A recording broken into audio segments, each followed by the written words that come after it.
Starting a business can seem like a daunting task, unless you have a partner like Shopify. They have the tools you need to start and grow your business. From designing a website to marketing to selling and beyond, Shopify can help with everything you need. There's a reason millions of companies like Mattel, Heinz, and Allbirds continue to trust and use them. With Shopify on your side, turn your big business idea into... Sign up for your $1 per month trial at shopify.com/special offer. ¿Sabías que el Evangelio de Juan no comienza con el nacimiento de Jesús, ni con genealogías o narrativas históricas? Va mucho más allá. Nos transporta a antes de la creación del mundo, cuando solo existía Dios, y el Verbo ya estaba allí. Pocos perciben que Juan escribió no solo un relato biográfico, sino una revelación cósmica, donde lo eterno se encuentra con el tiempo y lo invisible asume carne y huesos. Revela que el Creador no solo habló a la humanidad, sino que caminó entre nosotros. Y todo esto está escondido en una de las frases más poderosas de toda la Biblia. El Verbo se hizo carne y habitó entre nosotros. Lo que realmente significa esta frase cambia completamente la forma en que vemos la fe cristiana. Hay mucho más escondido entre líneas de este evangelio de lo que la mayoría jamás imaginó. Y si valoras revelaciones que desafían lo superficial e iluminan lo profundo, este canal fue hecho para ti. Ya aprovecha y suscríbete, porque aquí cada detalle de la palabra tiene peso de eternidad. El primer versículo del Evangelio de Juan no comienza con genealogías ni con relatos de nacimiento, sino con una afirmación profunda y atemporal. En el principio era el Verbo.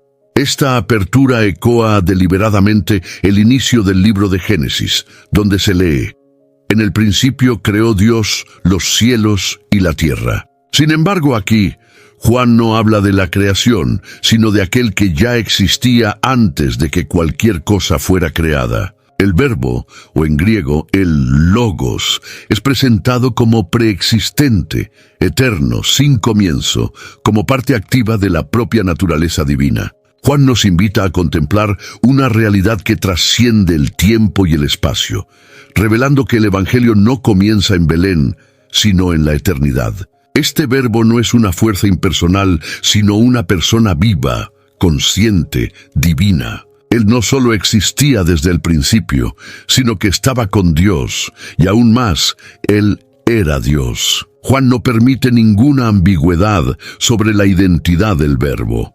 Afirma con claridad que esta palabra eterna comparte la esencia divina, distinguiéndose como persona, pero no en naturaleza. Hay aquí una riqueza teológica que desafía incluso a los estudiosos más experimentados, pues lo que está en cuestión no es solo la identidad del Verbo, sino el propio misterio de la Trinidad, que es insinuado ya en los primeros versículos. La eternidad del Verbo es también una invitación a la reverencia. Ante esta revelación, comprendemos que el mensaje del Evangelio no es solo un llamado moral o espiritual. Se trata del testimonio de una persona que trasciende toda la creación, que está por encima de todo entendimiento humano y que, aún así, eligió revelarse. La eternidad del Verbo establece el fundamento de la fe cristiana, pues no seguimos a un maestro cualquiera,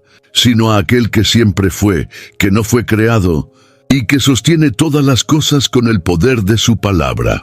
Curiosamente, Juan no nos lleva inmediatamente al nombre Jesús. En su lugar, opta por este título teológico, Verbo, para hacernos reflexionar. El uso del término logos no era extraño al pensamiento de la época. Filósofos griegos hablaban del logos como la razón ordenadora del universo, mientras pensadores judíos veían en la palabra de Dios la expresión creadora de su voluntad.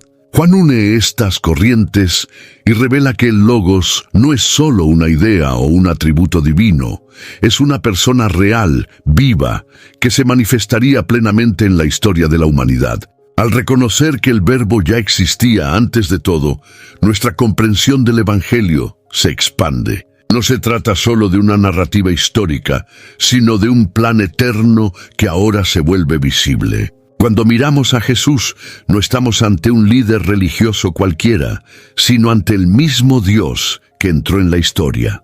Y eso lo cambia todo. Revela que nuestra fe está anclada en la eternidad, y no en doctrinas pasajeras o filosofías humanas. La afirmación de que el Verbo estaba con Dios y que Él era Dios lleva una tensión teológica sublime y poderosa. Juan declara que el Verbo es simultáneamente distinto de Dios, pues estaba con Dios y al mismo tiempo es plenamente Dios. Aquí tenemos uno de los fundamentos más profundos de la fe cristiana, la unidad y diversidad en la divinidad. La comunión entre el Padre y el Verbo no es algo reciente, sino eterna. Ellos estaban cara a cara, en una relación de amor y unidad perfecta antes de que hubiera cualquier creación. Esta revelación es crucial para entender la naturaleza de Dios. Él no es una deidad solitaria y distante, sino una comunión de amor en su propia esencia. La existencia eterna del Verbo con Dios indica una relación que desborda en comunicación, afecto, unidad de propósito. La doctrina de la Trinidad comienza a delinearse entre líneas de este versículo. Hay un Dios, pero en su unidad hay pluralidad de personas. Y el Verbo, siendo Dios, participa plenamente de esa esencia divina. Al afirmar que el Verbo era Dios, Juan desmantela cualquier intento de reducir a Jesús a un profeta, maestro o mero representante celestial. Él es Dios en esencia, no una criatura exaltada. No hay grados en la divinidad, pues el Verbo es el propio Dios, digno de adoración, reverencia y entrega total. Esto confronta directamente cualquier visión que niegue la divinidad plena de Cristo. La identidad del Verbo como Dios es el pilar que sostiene todo lo que Juan presentará a continuación en el Evangelio. La claridad con la que Juan escribe estas verdades fue, y aún es, motivo de confrontación y controversia a lo largo de la historia. Muchos han intentado diluir la fuerza de este versículo, proponiendo que el Verbo era divino o como Dios, pero no Dios en sí. Sin embargo, el texto es explícito. Juan no nos deja margen para dudas. El Verbo es eterno, personal y plenamente Dios. La simplicidad de la frase oculta una profundidad inagotable, capaz de alimentar siglos de reflexión, adoración y transformación. Lo que esto nos muestra es que la fe cristiana no se fundamenta en invenciones humanas o tradiciones religiosas creadas después de los eventos. Reposa sobre la revelación de un Dios trino, eterno y personal, que decidió darse a conocer. El Verbo, que siempre estuvo con Dios y siempre fue Dios, es el mismo que caminaría entre los hombres, tocaría a los leprosos, lloraría con los enlutados y entregaría su vida por los pecadores. Esta es la profundidad de la encarnación que Juan comienza a revelar con maestría. El Evangelio de Juan afirma que todas las cosas fueron hechas por medio de Él, y sin Él nada de lo que fue hecho se hizo. Esta declaración reposiciona completamente nuestra visión sobre quién es Jesús. Él no es solo un espectador de la creación, ni un ser creado por Dios con una función específica. Él es el propio agente creador. Cada átomo, cada galaxia, cada detalle del universo fue formado a través de Él. El Verbo que se hizo carne es el mismo que ordenó la existencia con su palabra. La conexión entre creación y redención se vuelve aún más impresionante a medida que comprendemos el papel del Verbo en el origen de todas las cosas. Él no solo hizo el universo, sino que conoce cada detalle de su estructura y propósito. La belleza de las estrellas, la complejidad del cuerpo humano, el ciclo de las estaciones, todo refleja la inteligencia creadora del Verbo. No hay nada que haya escapado a su control o que exista fuera del alcance de su soberanía. Esto significa que no hay espacio para un dualismo entre el mundo físico y el espiritual. El mismo Dios que creó los cielos también caminó por los caminos polvorientos de Galilea. El Creador se hizo criatura sin dejar de ser quien era. La encarnación no disminuye su gloria, al contrario, la hace aún más admirable.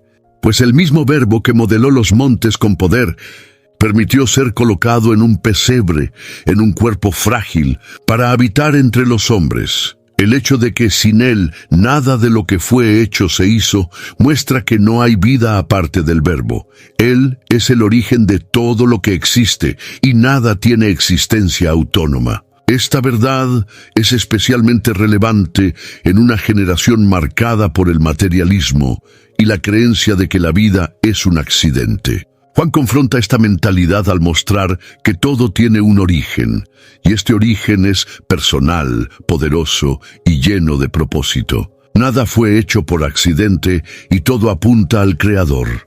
En un mundo que constantemente intenta reducir a Jesús a la esfera de lo religioso o de lo espiritual, Juan nos invita a verlo como el fundamento de la realidad.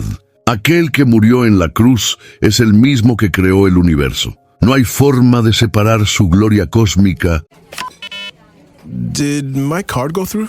Oh no. Your small business depends on its internet, so switch to Verizon Business. And you could get LTE Business Internet starting at $39 a month when paired with select business mobile plans. That's unlimited data for unlimited business. There we go. Get the internet you need at the price you want. Verizon Business. Starting price for LTE Business Internet, 25 megabits per second, unlimited data plan with select Verizon Business smartphone plan savings. Terms apply.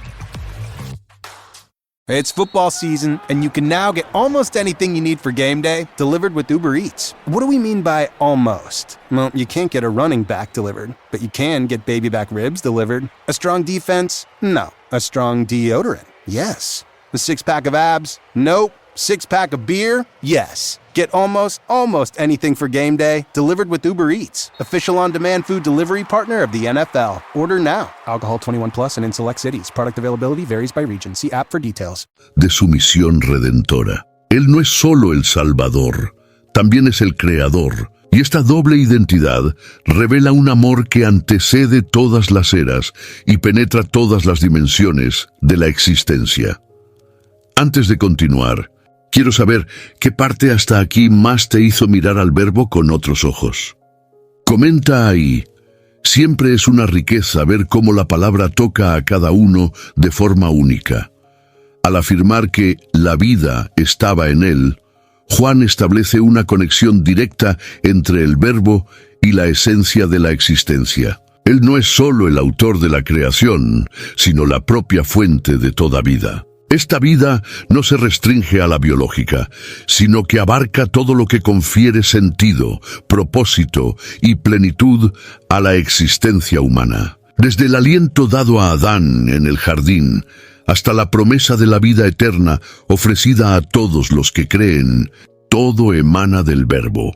No es posible comprender la realidad de la vida en su totalidad sin comprender quién es Jesús. Esta enseñanza se vuelve aún más clara cuando leemos lo que Jesús declara más adelante en el mismo Evangelio. Yo soy el camino, la verdad y la vida.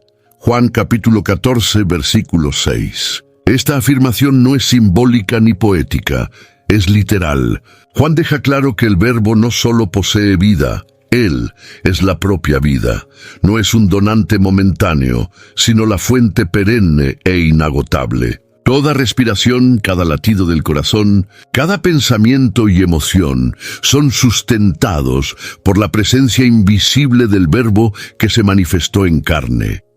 La profundidad de esta verdad confronta cualquier intento de autonomía humana. En un mundo donde se predica la independencia total y la autosuficiencia como virtud, Juan nos recuerda que el ser humano nunca fue creado para vivir desconectado de la fuente. La vida fuera del Verbo es existencia vacía, desprovista de dirección y verdad. Por eso, tantos corazones, aun rodeados de bienes y logros, continúan hambrientos. Respiran, pero no viven de verdad. La verdadera vida, esa que sacia, que ilumina, que libera, solo se encuentra en el Verbo. Además, esta vida es portadora de luz. Juan asocia la vida del Verbo a la luz de los hombres. No se trata solo de vivir, sino de vivir con discernimiento, con dirección, con entendimiento. La luz que emana de la vida del Verbo expone las tinieblas que envuelven al mundo, ilumina conciencias, transforma percepciones, rompe prisiones interiores. La verdadera vida no es solo supervivencia, sino revelación. Cuando alguien encuentra el Verbo, descubre la vida y, al mismo tiempo, comienza a ver. Por eso, cada paso dado en la dirección de Jesús es un paso hacia la vida plena. No importa cuán roto esté alguien o cuán distante haya caminado, el Verbo es vida en su origen, intensidad y eternidad. Y esta vida no se ofrece en migajas, sino en abundancia. Quien se acerca al Verbo no solo revive, sino que renace. El mensaje de Juan es claro: no hay vida fuera de Él, y cuanto más nos unimos a Él, más vivos realmente nos volvemos. Juan prosigue revelando que la luz del Verbo resplandece en las tinieblas, y las tinieblas no la han vencido. Esta declaración lleva en sí una tensión cósmica entre dos reinos, el de la luz y el de las tinieblas. Desde el momento en que el pecado entró en el mundo, la oscuridad espiritual comenzó a oscurecer la mente y el corazón de los hombres. Pero la venida del Verbo inaugura un nuevo tiempo. La luz divina no solo brilla, ella confronta, penetra, expone y vence toda forma de tiniebla. La luz que viene del Verbo es mucho más que conocimiento intelectual o claridad moral. Es revelación espiritual. Donde ella llega, las mentiras se disipan, las máscaras caen y la verdad se impone con majestad.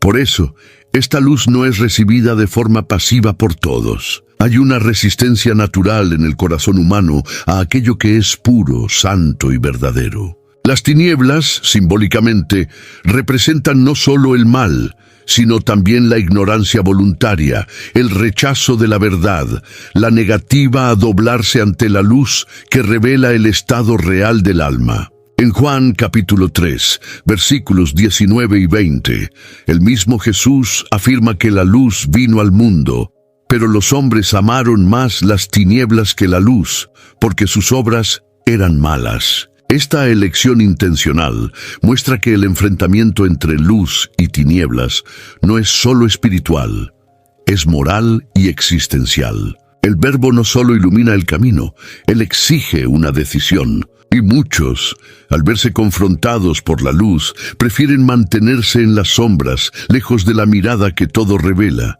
Aún así, Juan es enfático al declarar que las tinieblas no prevalecieron contra la luz. Esta es una afirmación de victoria, de soberanía y de esperanza. Por más densa que sea la oscuridad, nunca tendrá poder para apagar la luz que viene del Verbo, el nacimiento de Jesús. Su vida, muerte y resurrección son el testimonio de que la luz venció, vence y continuará venciendo. Esta luz rompió el silencio de 400 años entre Malaquías y Mateo.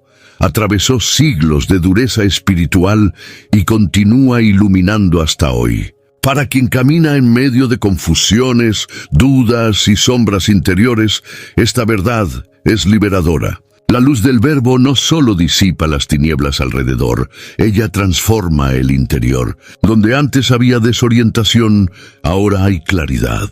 Donde reinaba el miedo, ahora reina la fe. Quien acoge esta luz no solo ve el mundo de manera diferente, sino que pasa a verse a sí mismo bajo una nueva perspectiva, como alguien alcanzado, iluminado y amado por Dios. Después de presentar el Verbo como eterno, divino, creador, fuente de vida y luz triunfante, Juan nos introduce a la figura de Juan el Bautista. Él no era la luz, pero vino como testigo de la luz. Esta distinción es crucial. Juan el Bautista no vino para atraer gloria para sí, sino para apuntar con vehemencia hacia aquel que vendría después. Su misión era clara, profética y urgente: preparar el corazón del pueblo para recibir al Mesías que ya estaba entre ellos. Juan el Bautista aparece como el vínculo entre las promesas del Antiguo Testamento y el cumplimiento en el Nuevo. Como dice Isaías capítulo 40, Versículo 3. Él era la voz que clamaba en el desierto: preparad el camino del Señor, enderezad sus sendas. Él no solo anunciaba, sino que vivía de manera radical su mensaje. Su apariencia austera, su morada en el desierto, su predicación confrontadora, todo en él gritaba arrepentimiento y santidad. Él vino a sacudir las estructuras religiosas, agitar el comodismo espiritual y provocar un despertar. En un tiempo marcado por silencio profético y religiosidad vacía, la llegada de Juan fue como un trueno espiritual. Multitudes lo buscaban, impactadas por sus palabras, pero Juan no se envanecía. Sabía exactamente quién era y quién no era. No soy el Cristo, decía con convicción, y más adelante afirma: es necesario que Él crezca y que yo disminuya. Su humildad ante la grandeza del Verbo revela que quien conoce verdaderamente la luz no desea reflejar otra cosa que no sea ella. La presencia de Juan también cumple un papel esencial en la narrativa de Juan Evangelista. Posiciona la encarnación de Cristo dentro de un escenario histórico real. Jesús no surge de la nada. Él viene precedido por un mensajero, como fue prometido. Esto da peso a su venida, autenticidad a su misión y continuidad al plan eterno de Dios. El Dios que actúa en la eternidad es el mismo que actúa en la historia, en medio de personas, fechas y lugares concretos. Cada palabra de Juan el Bautista era como una hoja espiritual, cortando el orgullo y despertando conciencias dormidas. Su misión, aunque breve, tuvo un impacto gigantesco. No realizó milagros, no escribió libros, pero fue llamado por Jesús el mayor entre los nacidos de mujer. Esto nos enseña que la grandeza en el reino no se mide por hechos extraordinarios, sino por la fidelidad al propósito. Y Juan fue fiel al suyo, preparar al pueblo para recibir al Verbo encarnado. Aun siendo el creador de todo, el Verbo no fue reconocido por el mundo cuando vino. Juan escribe que estaba en el mundo y el mundo fue hecho por él, y el mundo no lo conoció. Hay aquí una ironía trágica. Aquel que dio forma al universo caminó entre sus criaturas y fue ignorado. Esta indiferencia no fue solo un error de percepción, sino un síntoma de la ceguera espiritual que dominaba a la humanidad. El mundo, entregado a su vanidad y autosuficiencia, ya no sabía discernir la presencia de lo sagrado. La rejección del Creador evidencia el distanciamiento entre el hombre y Dios. La caída en Génesis capítulo 3 plantó una separación que se profundizó con el tiempo. El mundo pasó a adorar lo que fue creado, en lugar de honrar al Creador. Por eso, cuando el Verbo se hizo carne, Él no encontró reconocimiento, sino resistencia. No fue recibido con honra, sino con desconfianza. Él hablaba la lengua de los hombres, pero no compartía la lógica corrompida del mundo. Su presencia era una denuncia viva contra la falsedad, la hipocresía y el pecado. Esta falta de reconocimiento no se limitó a las esferas políticas o religiosas. Ella se manifestó en los corazones. Muchos veían los signos, oían las enseñanzas, pero no percibían quién estaba frente a ellos. El Verbo no se presentó con pompa, ni usó estrategias de autopromoción. Él vino como siervo manso, andando entre los marginados, perdonando pecadores, confrontando líderes religiosos. Y eso confundió las expectativas. El mundo esperaba un rey poderoso, pero encontró a un carpintero crucificado. En Juan, capítulo 1, versículo 10, el evangelista revela que el mundo fue incapaz de reconocer a aquel por quien todo fue hecho. Eso apunta a la profundidad del daño causado por el pecado. El ser humano perdió la capacidad de ver la verdad, incluso cuando ella se presenta frente a sus ojos. Y esta ceguera espiritual no es curada por argumentos o pruebas, sino por revelación y fe. El mundo no conoció al Verbo porque ya no quería conocerlo. Estaba embriagado en su propia oscuridad. Sin embargo, esta rejección no anula la presencia del Verbo. Él continúa revelándose. Aún frente a la indiferencia, Él permanece, ofreciendo luz y vida. El Evangelio de Juan nos desafía a no ser como el mundo, a no repetir el error de mirar al Creador y no reconocerlo. Es posible estar cerca de Jesús y aún así no verlo. Reconocer al Verbo exige un corazón quebrantado, ojos abiertos por la gracia y disposición para abandonar las tinieblas.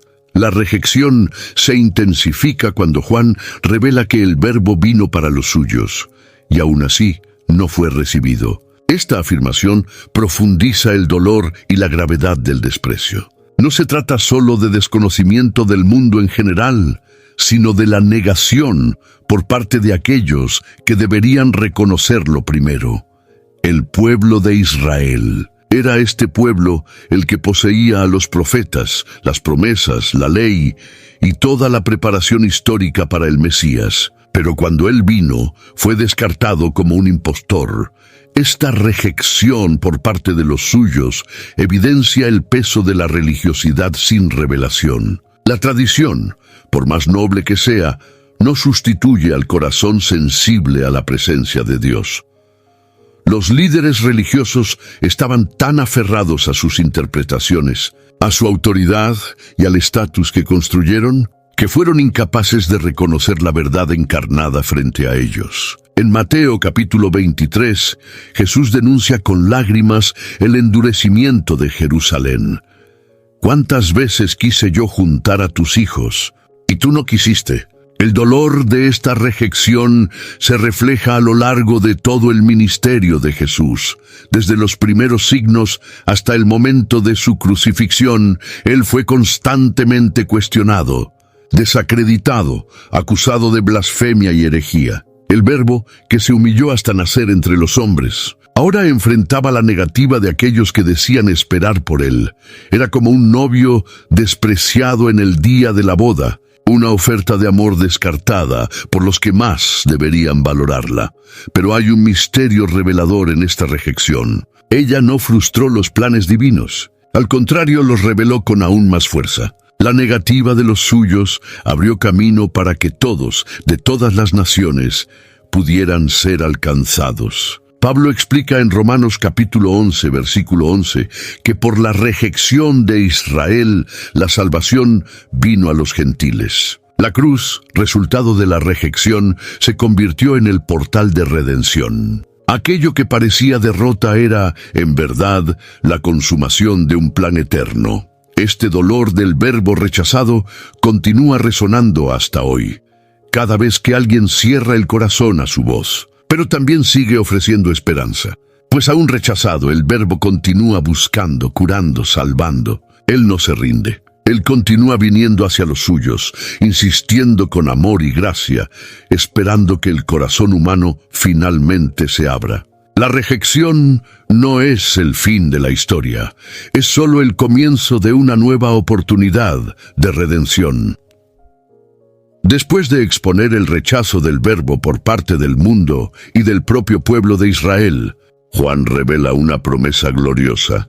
A todos cuantos lo recibieron, les dio el poder de ser hechos hijos de Dios. Esta afirmación es revolucionaria. La filiación divina, que antes era entendida como un privilegio nacional y étnico, ahora se extiende a todo aquel que cree en el nombre del Verbo. No se trata de una filiación simbólica, sino de una realidad espiritual profunda, donde Dios se convierte en Padre y el hombre, verdaderamente en Hijo. Este poder de convertirse en hijo no viene por herencia humana, ni por esfuerzo propio. Juan deja claro que no es por sangre, ni por la voluntad de la carne, ni del hombre, sino de Dios. La nueva identidad nace de lo alto, es obra exclusiva de la gracia. Creer en el Verbo es más que aceptar una enseñanza, es recibir una nueva naturaleza. Esta transformación coloca al ser humano en una posición completamente nueva ante el Creador. Ya no es solo criatura, sino heredero, amado, llamado por su nombre. La expresión poder aquí indica autoridad legal y espiritual. Aquel que cree recibe el derecho de entrar en la familia divina, con todas las bendiciones y responsabilidades que esto implica. En 1 Juan capítulo 3, versículo 1, el apóstol se maravilla ante esta verdad. Ved qué gran amor nos ha concedido el Padre, que fuésemos llamados hijos de Dios. Esta filiación no es mérito humano, sino don celestial, señal de un amor que excede todo entendimiento. Esta nueva identidad redefine todo, el pasado, el presente y el futuro. El pasado es perdonado, el presente gana propósito y el futuro se llena de esperanza. El Hijo no vive más como esclavo del miedo o del rechazo. Camina con confianza sabiendo que pertenece, que es cuidado, que tiene acceso al corazón del Padre. Esta relación no es formal o distante, es íntima, amorosa, marcada por dirección, corrección y consuelo. Ser hijo de Dios es el mayor privilegio que alguien puede recibir en esta vida. Por eso, Juan presenta esta promesa como una respuesta al rechazo anterior. El Verbo fue rechazado por muchos, pero a aquellos que lo recibieron se les concedió algo infinitamente mayor: pertenecer a la familia del Dios eterno. Esta verdad debe calentar el corazón de todos los que ya han creído y provocar hambre en los que aún viven al margen.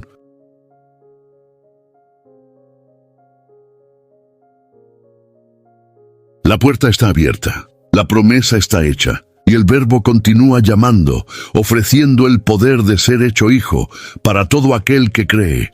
La frase «y el Verbo se hizo carne» es una de las declaraciones más impactantes de toda la Biblia. Aquí, Juan describe el misterio de la encarnación, cuando el Dios eterno, creador del universo, asume la fragilidad de la naturaleza humana. No fue una apariencia ni una ilusión. El Verbo realmente se convirtió en carne. Entró en nuestra realidad, con todos sus dolores, limitaciones y desafíos. Eso significa que el Dios eterno decidió experimentar la vida como nosotros la conocemos. Hambre, sed, cansancio, tristeza. La trascendencia se envolvió en piel. Lo divino habitó en un cuerpo. Esta verdad confronta todas las ideas religiosas que separan a Dios del mundo material. El cristianismo no predica un Dios distante, sino un Dios que se acercó, que se encarnó. En Filipenses capítulo 2, versículo 7, Pablo declara que Jesús a sí mismo se vació, asumiendo la forma de siervo, haciéndose semejante a los hombres. Esta bajada del Verbo a la condición humana no fue una pérdida de divinidad, sino una manifestación de amor. El Creador no se mantuvo inalcanzable. Él vino a nuestro encuentro de forma visible y palpable. La encarnación del Verbo no fue un evento simbólico. Él realmente nació de una mujer, creció como un niño, trabajó con las manos, caminó por las calles polvorientas de Palestina, sintió hambre en el desierto, lloró en la tumba de Lázaro, sudó gotas de sangre en Getsemaní. El Verbo encarnado conoce el dolor de la humanidad porque lo experimentó. Eso cambia completamente la forma en que nos relacionamos con Dios. No estamos ante un ser indiferente, sino ante un Salvador que comprende profundamente nuestras aflicciones. Esta verdad es también la clave para comprender la redención. Solo puede redimir al hombre quien se convierte en hombre. Y el Verbo hizo eso de manera completa, sin pecado, pero plenamente humano. Al asumir carne, también asumió nuestra causa, nuestro destino, nuestra muerte. Cada paso del Verbo encarnado nos llevaba a la cruz, donde el amor se entregaría en nuestro lugar. La encarnación, por tanto, no es solo el inicio de una biografía, sino el fundamento de la salvación eterna. Cuando Juan afirma que el Verbo se hizo carne, nos invita a reconsiderar todo lo que pensamos sobre Dios, sobre nosotros mismos y sobre la vida. El Verbo, que siempre existió, decidió convertirse en uno de nosotros para llevarnos de vuelta a Él. Esto no es solo doctrina, es la más profunda expresión de amor ya revelada. La encarnación nos muestra que el cielo se inclinó para tocar la tierra, y que ninguna distancia es demasiado grande cuando se trata de rescatar a aquellos que el Padre ama. Al afirmar que el Verbo habitó entre nosotros, Juan usa una expresión que, en el original griego, remite a la idea de armar la tienda o tabernacular.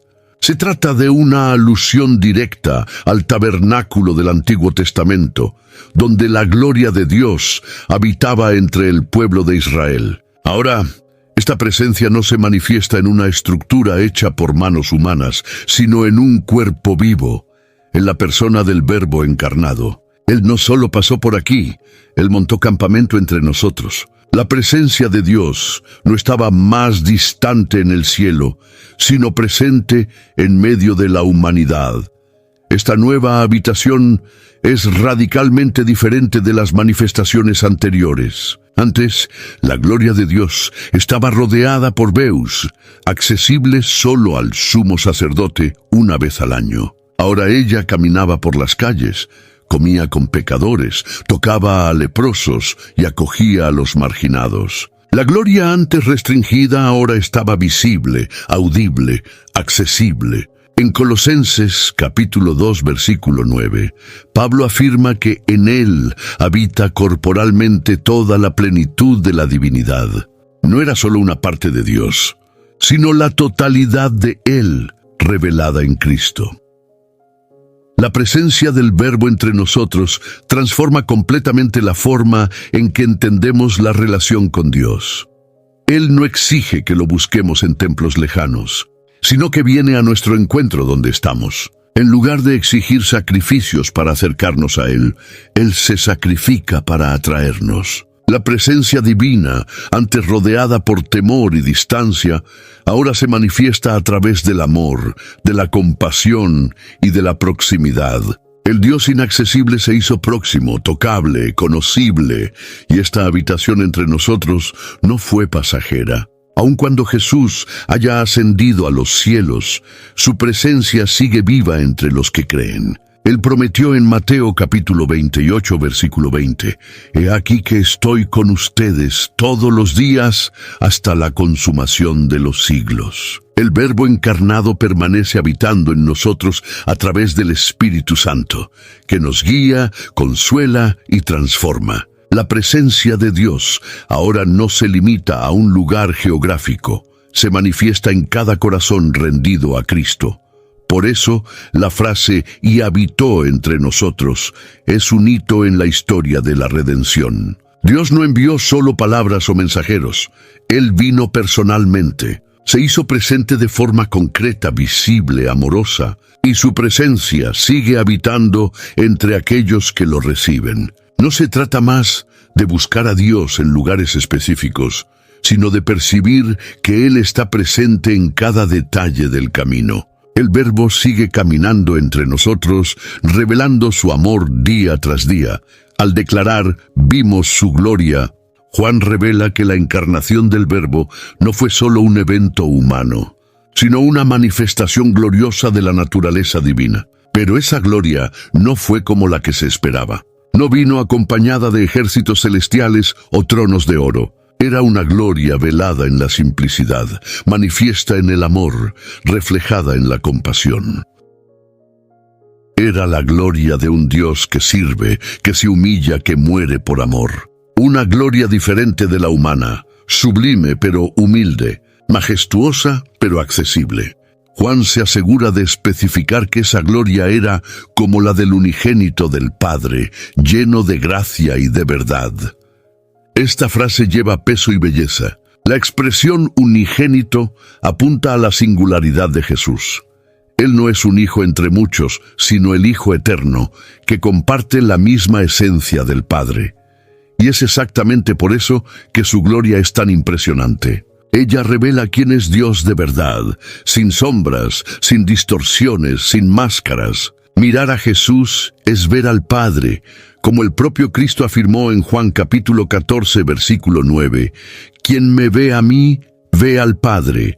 La gloria que Juan atestiguó no se limitó al monte de la transfiguración. Estaba presente en cada gesto de misericordia, en cada palabra de verdad, en cada milagro hecho con compasión. La gloria del Verbo no se impone por la fuerza, sino que transforma por el amor. Era una gloria que lavaba pies, que se sentaba con pecadores, que lloraba con los afligidos. Era una gloria que no buscaba aplausos, sino corazones. Y es esta gloria que sigue siendo revelada a cada generación que se rinde al Verbo. La expresión lleno de gracia y de verdad resume perfectamente el carácter del Verbo. Gracia sin verdad sería permisividad. Verdad sin gracia sería condenación. Pero en el Verbo encontramos el equilibrio perfecto, una gracia que perdona y una verdad que libera. Él acoge sin compartir el error. Él corrige sin aplastar. Él invita al arrepentimiento con brazos abiertos. Esta es la gloria que Juan vio. No un espectáculo, sino una presencia que transforma todo a su alrededor. Ver la gloria del Verbo es más que tener una visión mística. Es experimentar su presencia, oír su voz, ser tocado por su amor. Juan la vio con los ojos, pero también con el alma. Y nosotros somos invitados a hacer lo mismo. Cada vez que nos acercamos al Verbo con fe sincera, esta gloria se revela en nuestra propia historia. Y cuando ella nos toca, no salimos más los mismos. La expresión lleno de gracia y de verdad, utilizada por Juan para describir el Verbo encarnado, es de una belleza teológica singular. No es una combinación aleatoria de virtudes, sino una revelación intencional de la naturaleza del Cristo. La gracia apunta al favor inmerecido, al amor que alcanza al pecador, a la bondad que perdona y restaura. La verdad revela la esencia de Dios, la santidad inquebrantable, la justicia absoluta. En Jesús, estas dos realidades se encuentran de forma perfecta. Él no era parte gracia y parte verdad. Él era plenamente ambas. Esta plenitud representa el corazón de la nueva alianza. El Verbo no vino para reforzar las estructuras del Antiguo Testamento, sino para cumplir y superar todo lo que la ley y los profetas apuntaban. En Jeremías capítulo 31, versículo 33, Dios prometió que escribiría sus leyes en el corazón del pueblo, no en tablas de piedra. En Cristo esta promesa se concreta. Él no solo enseña la verdad, Él es la verdad. Él no solo ofrece gracia, Él es la gracia viva, que se entrega, que carga nuestros pecados, que transforma el corazón. La unión entre gracia y verdad en Jesús también confronta los extremos religiosos. Muchos se aferran a la gracia, pero rechazan la verdad, creando una fe permisiva, sin arrepentimiento. Otros exaltan la verdad sin gracia, convirtiendo la fe en una prisión de reglas. El Verbo encarnado rechaza ambas distorsiones. Él acoge a la mujer adúltera, pero dice, «Ve y no peques más». Juan capítulo 8, versículo 11. Él perdona a Pedro, pero también le confronta con amor. Su gracia no es barata, y su verdad no es cruel. Este equilibrio es la base para la transformación genuina. Cuando alguien se encuentra con el Cristo lleno de gracia y de verdad, es imposible permanecer igual. La gracia sana las heridas y restaura la dignidad. La verdad confronta la mentira interior y señala el camino. Juntas, ellas liberan, como dijo Jesús en Juan capítulo 8, versículo 32, «Conoceréis la verdad, y la verdad os liberará». Pero esta verdad solo es plenamente conocida cuando va acompañada de la gracia, que la hace soportable y redentora ver. A Jesús como aquel que es lleno de gracia y de verdades, reconocer que la nueva alianza no está hecha de letras muertas, sino de presencia viva. Él no vino solo para enseñarnos cómo vivir, sino para vivir dentro de nosotros. No solo nos dice lo que es correcto, sino que nos capacita para vivirlo. Y en cada paso del camino, su gracia nos sostiene y su verdad nos orienta. Esta es la belleza del Verbo. Él es la encarnación perfecta de la alianza eterna entre Dios y el hombre.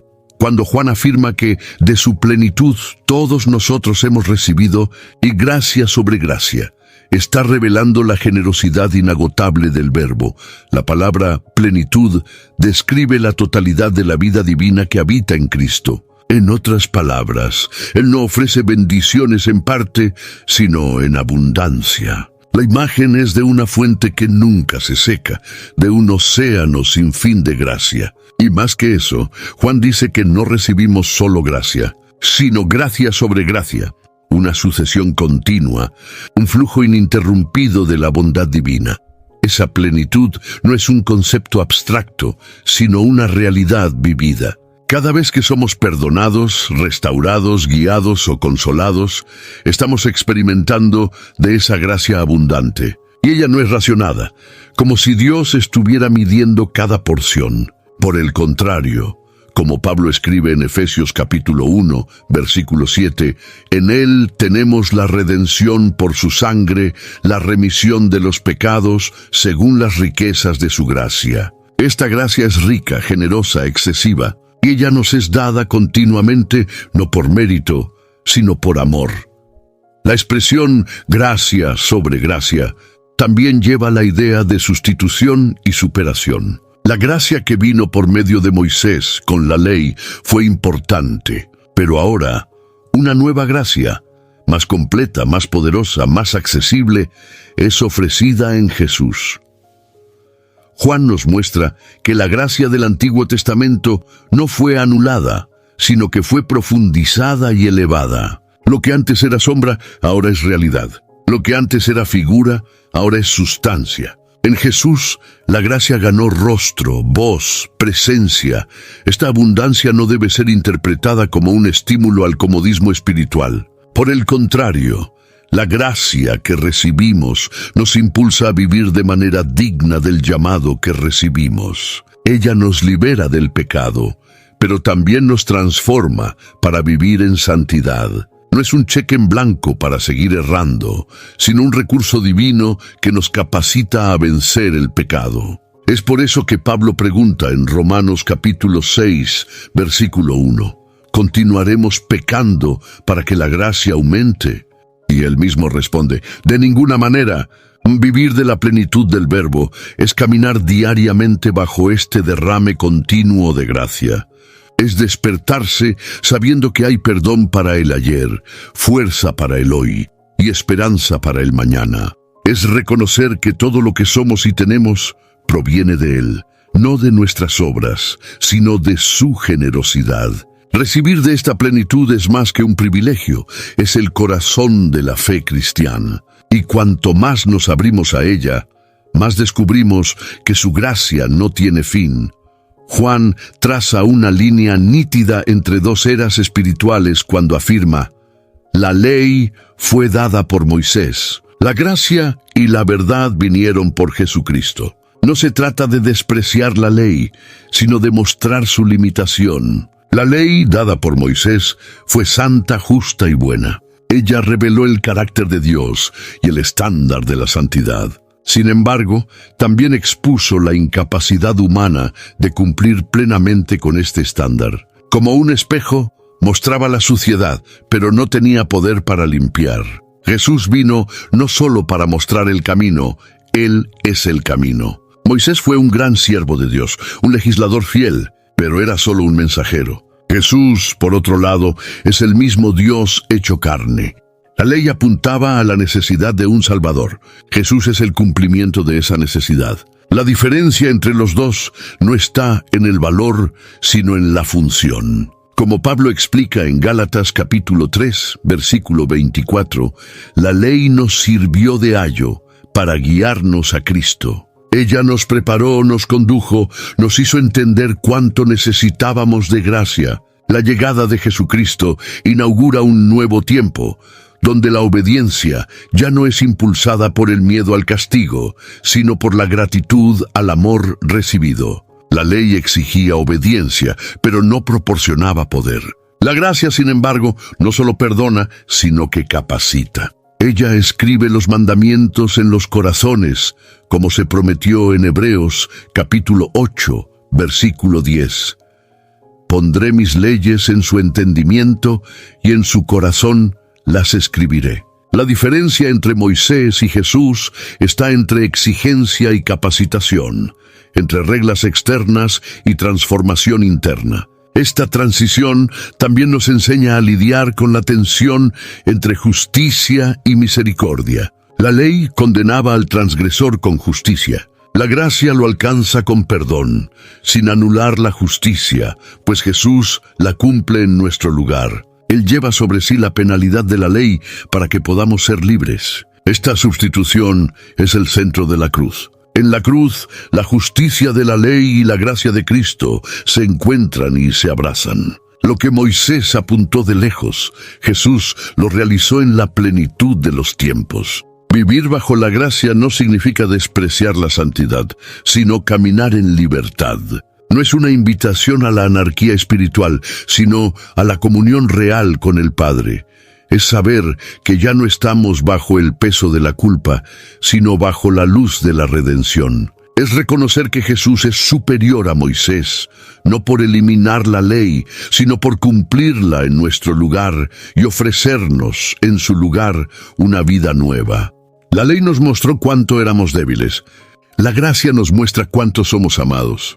Juan cierra esta poderosa introducción a su evangelio con una declaración que concentra la esencia de la revelación cristiana.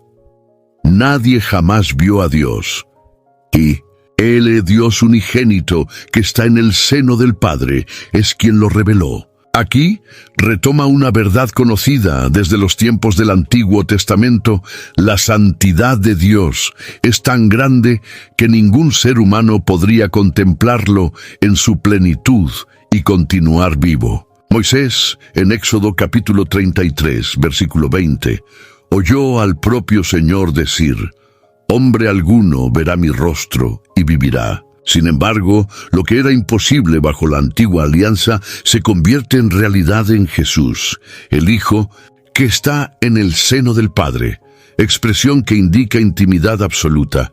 Unión eterna hace visible al Dios invisible. Él es la revelación exacta del carácter y la voluntad de Dios.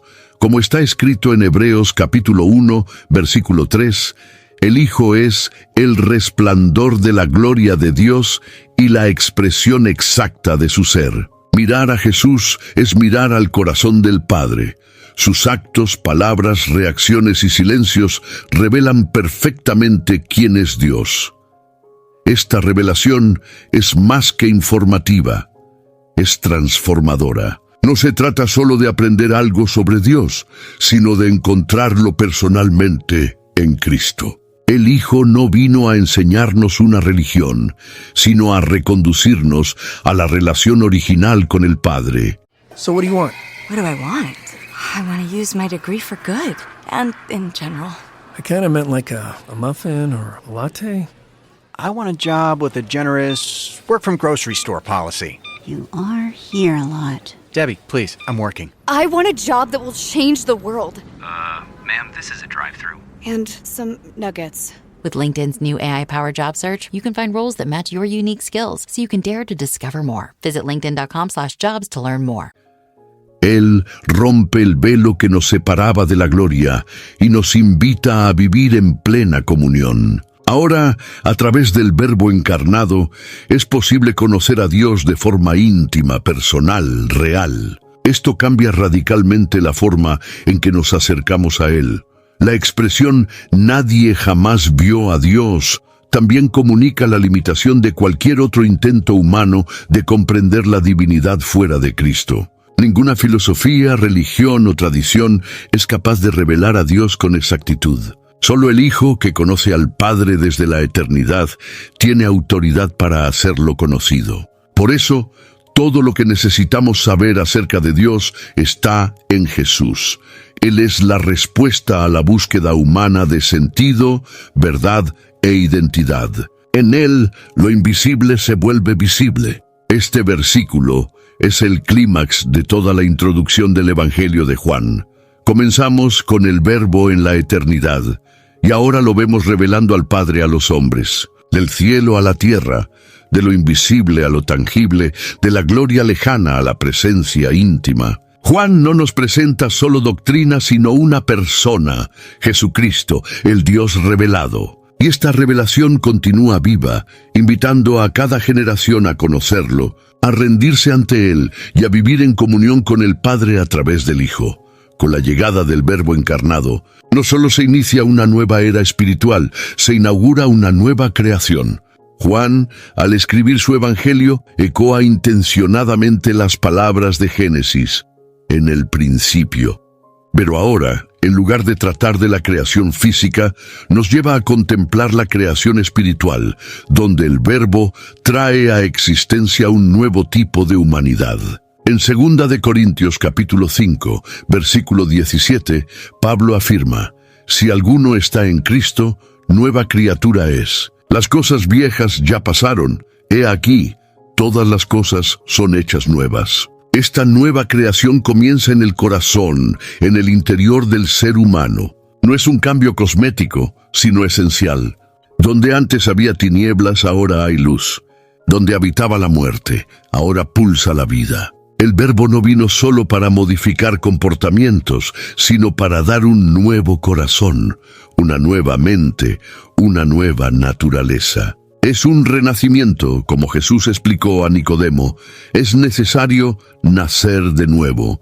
Juan capítulo 3, versículo 7. Y este nuevo nacimiento es operado por la palabra y por el Espíritu. El Verbo, que creó el universo con su palabra, ahora crea nueva vida con el mismo poder. Cada persona alcanzada por él se convierte en parte de esta nueva creación. Y esta transformación no es teórica. Se manifiesta en actitudes, en elecciones, en frutos visibles. El odio da lugar al amor, el egoísmo a la generosidad, el orgullo a la humildad. La nueva creación no es invisible. Brilla en medio de las tinieblas del mundo como una prueba viva de que el Verbo aún está operando. Esta nueva creación también apunta a un futuro glorioso. Lo que comenzó en nuestros corazones tendrá un cumplimiento pleno en la renovación de todas las cosas. El apóstol Juan, en Apocalipsis capítulo 21, versículo 5, registra las palabras de Jesús: «He aquí que hago nuevas todas las cosas. El Verbo que habitó entre nosotros volverá, y entonces no solo corazones, sino cielos y tierra serán transformados». La nueva creación iniciada en el Evangelio tendrá su clímax en la eternidad. Por lo tanto, el llamado del Evangelio no es solo para creer, sino para nacer de nuevo. Es una invitación a dejar atrás la vieja naturaleza y entrar en la dinámica viva de la nueva creación. El Verbo no vino solo para darnos una religión, sino para hacernos nuevos. Cada persona que se rinde a Él se convierte en una evidencia viva de que Dios está recreando el mundo, comenzando por el lugar más profundo, el corazón humano. La introducción del Evangelio de Juan no es solo un prefacio literario, es una invitación existencial. Desde las primeras palabras somos conducidos a contemplar el Verbo eterno que se hizo carne, la luz que venció las tinieblas, la gracia que superó la ley y el Dios invisible que se reveló en forma humana. Pero el objetivo de Juan no es solo informar. Escribe para provocar fe, para despertar corazones, para conducir almas a la eternidad. En Juan capítulo 20, versículo 31, deja claro: «Estos fueron escritos para que creáis que Jesús es el Cristo, el Hijo de Dios, y para que creyendo tengáis vida en su nombre». Esta invitación a la vida eterna no es solo para después de la muerte, es una realidad que comienza aquí y ahora. Cuando alguien cree en el Verbo, la eternidad invade el tiempo. La vida deja de ser una secuencia de días y pasa a ser una jornada con propósito eterno. Esta es la diferencia entre existir y vivir. Juan nos muestra que la vida verdadera, la que vale la pena ser vivida, es aquella enraizada en Jesús, alimentada por la gracia y sustentada por la verdad.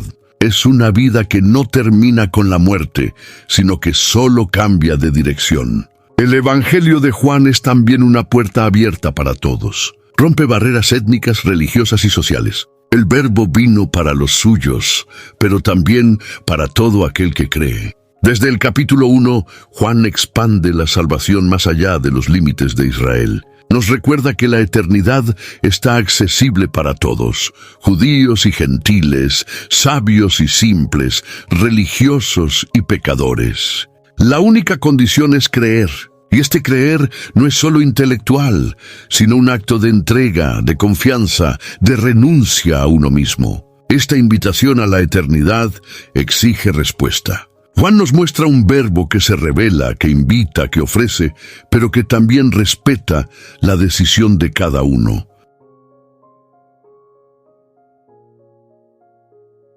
El verbo no se impone, llama.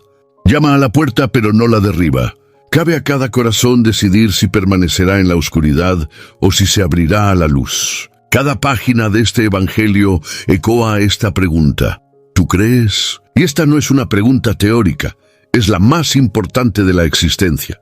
Concluir la lectura de la introducción de Juan es como llegar al umbral de una gran puerta. Al otro lado está la eternidad, no como una idea abstracta, sino como una relación viva con el Dios encarnado. Juan no escribe para entretener, ni solo para enseñar. Escribe para salvar. Y hoy, más de 2000 años después, esta invitación aún ecoa. El verbo que se hizo carne sigue llamando, sigue habitando, sigue revelando. Y sigue ofreciendo a todos los que creen la vida que nunca tendrá fin. La palabra que atraviesa generaciones sigue hablando y su voz también importa. Comparte este vídeo con alguien que valora las Escrituras. Inscríbete para seguir reflexionando con nosotros y escribe en los comentarios. ¿Qué más te marcó sobre el verbo que se hizo carne?